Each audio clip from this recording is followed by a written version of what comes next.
लेकिन ये अमृत रूपी वर्षा जो हो रही है इससे डरो नहीं, ये सब भगवान की लीला है ना। महाराज रुक्मिणी ने आज आंगन में बैठ के रो रो के भगवान कन्हैया के लिए पत्र लिखा और लिखा है, और लिखने के बाद पंडित जी को दिया और एक बात कही, पंडित जी जाओ कन्हैया कह देना क्या बोली रुक्मिणी, मेरे कन्हैया से बोल देना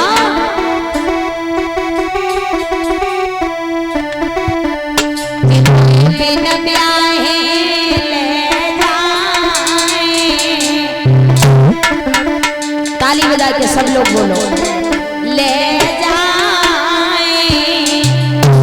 और कही दी जो मुरली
से बोल लेना, चढ़े ना हाथी चढ़े ना घोड़ी,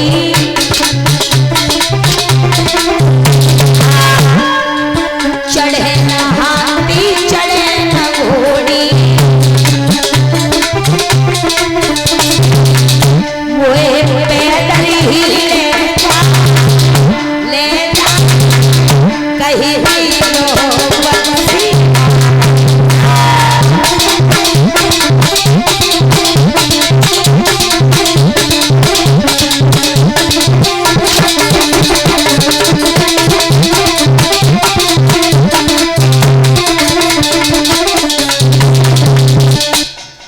भैया आज रुक्मिणी ने पत्र दिया है और जो भैया लोग खड़े हैं निवेदन है बैठ जाए, पानी नहीं बरस रहा है बैठ जाए, सभी दादा लोग जो भी खड़े हैं सभी लोग बैठ जाए। रुक्मिणी ने पत्र लिख के दिया और एक बटरिया में सतुआ बांधने परीक्षित महाराज कही, अगर कहूँ भूख लगे तो जो सतुआ घोर के खाए लियो और चाय पी लियो।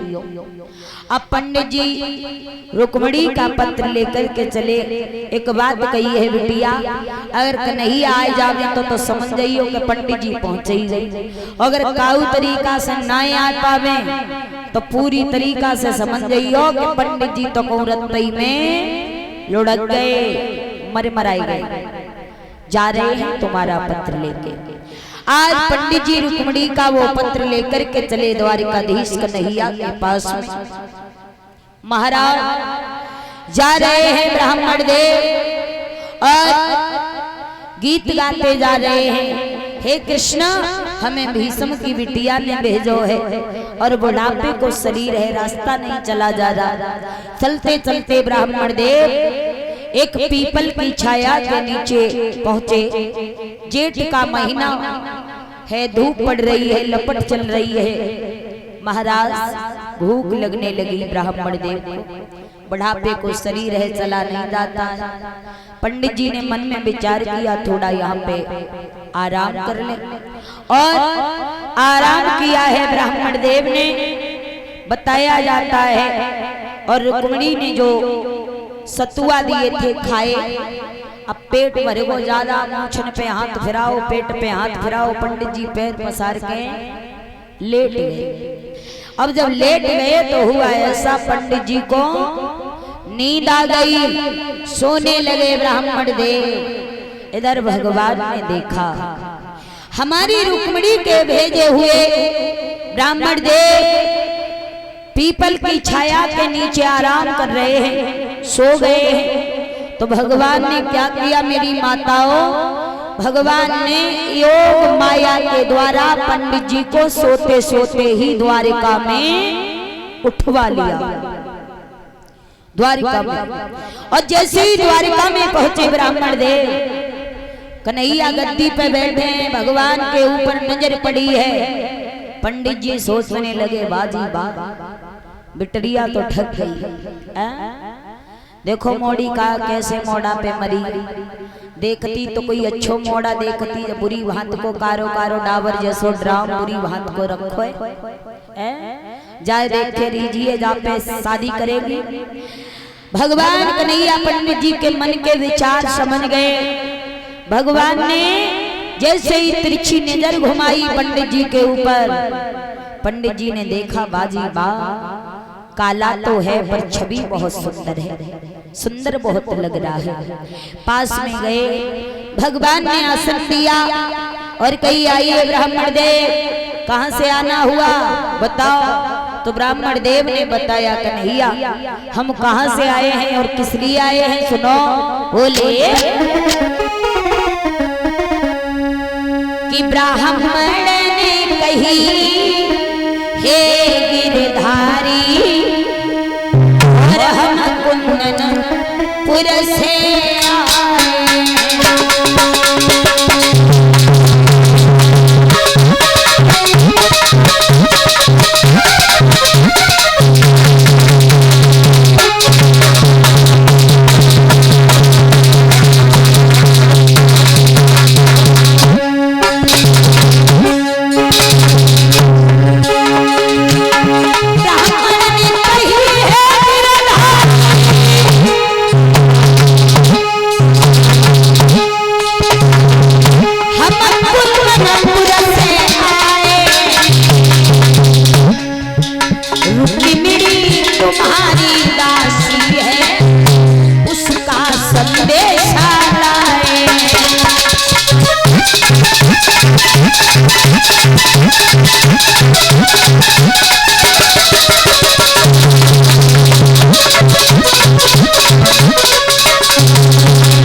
आज ब्राह्मण देव ने कहा कन्हैया कुंदनपुर से आया हो, तुम्हारी दासी रुक्मिणी ने भेजा है उनका संदेशा लेकर के। कहाँ है संदेशा? पत्र दे दिया ब्राह्मण देव ने हाथों में। भगवान कन्हैया कहने लगे जा पत्र में लिखो का है। पंडित जी कहने लगे कन्हैया तुम बड़े होशियार हो, अरे हम इतनी दूर पे चल के आए गए, 750 कोस द्वारिका नगरी चल के आए, और तुम पढ़ ले खोल के नहीं पढ़ जा रहे हो पत्र के जमे का लिखो है का नहीं लिखो, खोलो और पढ़ो क्या लिखा है। भगवान ने आज पत्र खोल करके पढ़ाओ मेरे भैया। और जैसे ही पत्र को पढ़ा है भगवान कहने लगे पंडित जी हाँ, अरे आप उस लड़की से जाके बोल दो अपने भैया के साले के साथ में शादी करे, चुपचाप चली जाए। क्यों? जवाब दिया मैं नहीं जाऊंगा वहां। क्यों नहीं जाऊंगा? अरे उसके भैया का साला फौज लेकर के आ गया है और मैं इधर से जाऊंगा अकेला तो वो लोग मुझे घेर के मार डालेंगे। मुझे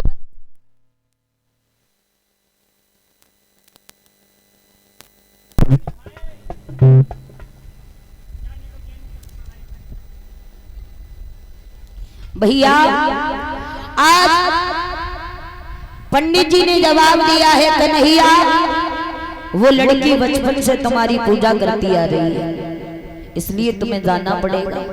कन्हैया कहने लगे हम नहीं जाएंगे, वो हमें वहां मरवाने के लिए बुला रही है, वो लोग मुझे घेर के अकेला देख कर मार डालेंगे। जवाब दिया कन्हैया वो मर जाएगी इसलिए तुम्हें जाना पड़ेगा। भगवान कन्हैया ने कहा अगर वो मर जाएगी हमें जाना है तो फिर हमें ऐसे नहीं जा पाएंगे, फिर एक उपाय है। क्या?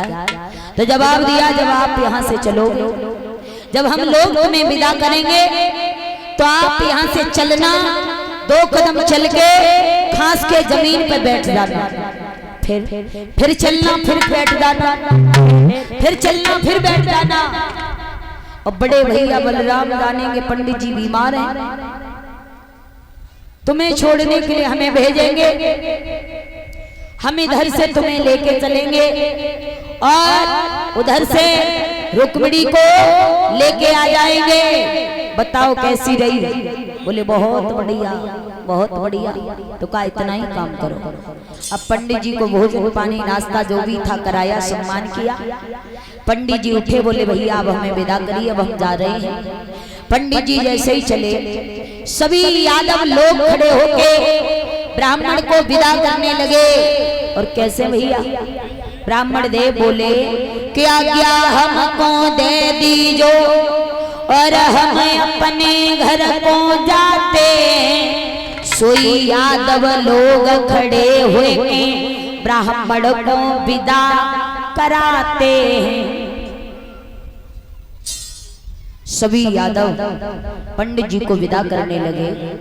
अब पंडित जी ने वही वालो ड्रामा शुरू कर दो जो भगवान कन्हैया ने बताओ तो।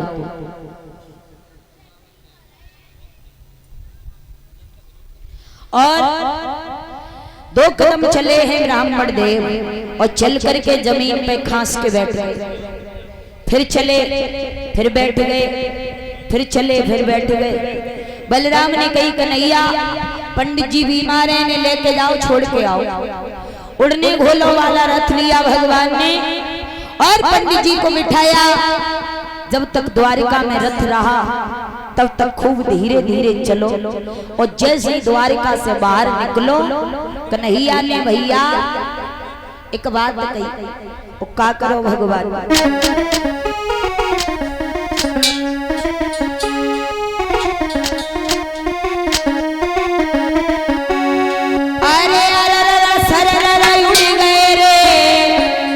पहुंचे सुरंग में जाई,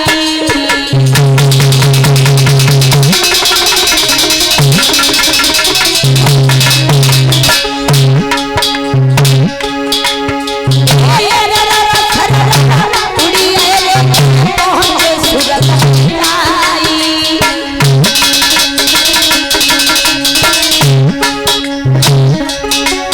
और पंडित जी ने जब देखो कोई दिल में गया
में उड़ाई के रथ लाई के एकदम कुंदनपुर में ला करके टेक दिया।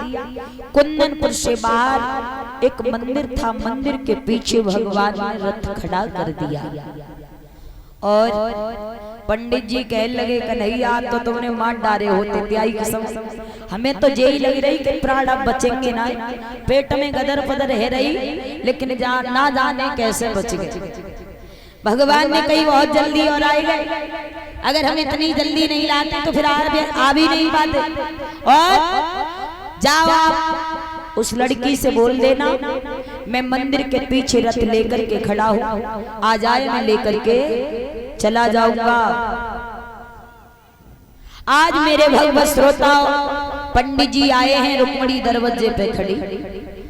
रुक्मणी ने पंडित जी को देखा, मन में विचारा हमें ये लग रहा है कन्हैया नहीं आए। जवाब दिया पंडित जी तुम आ गए, श्याम नहीं आए। जबकि चुप रहा, श्याम श्याम हलाई डरी है।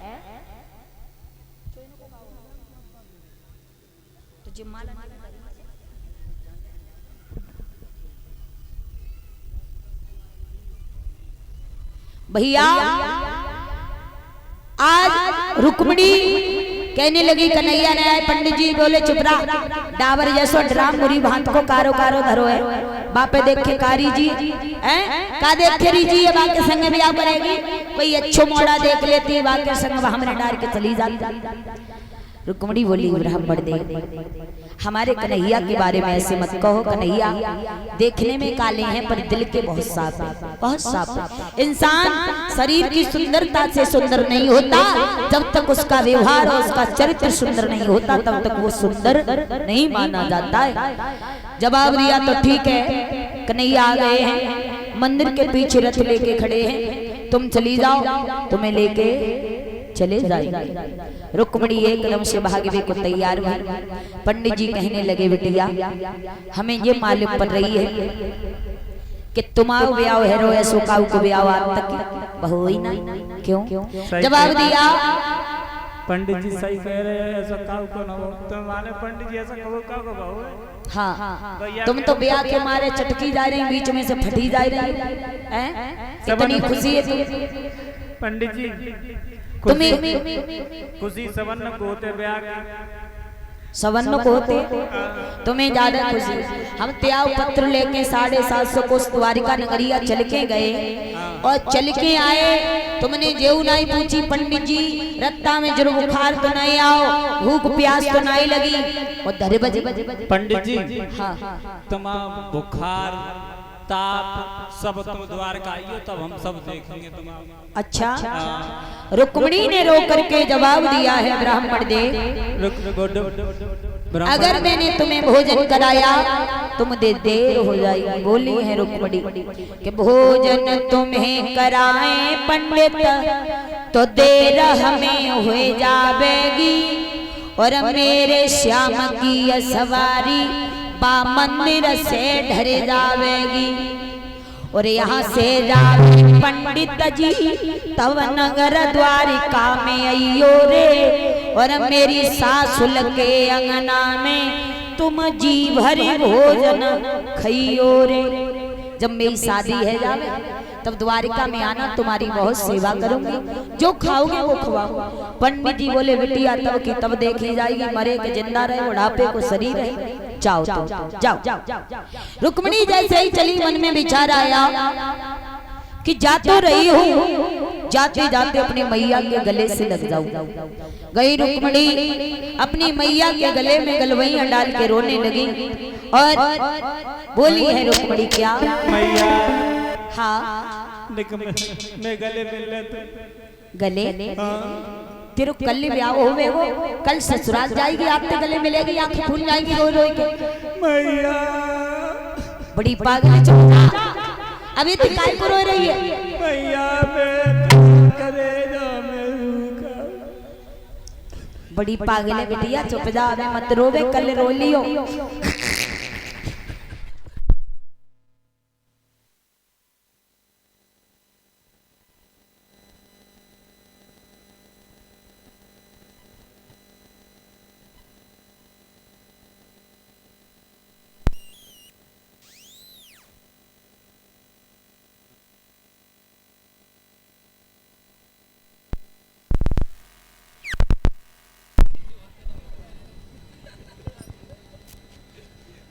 हेलो बिटिया रोवे मती, चुप जा।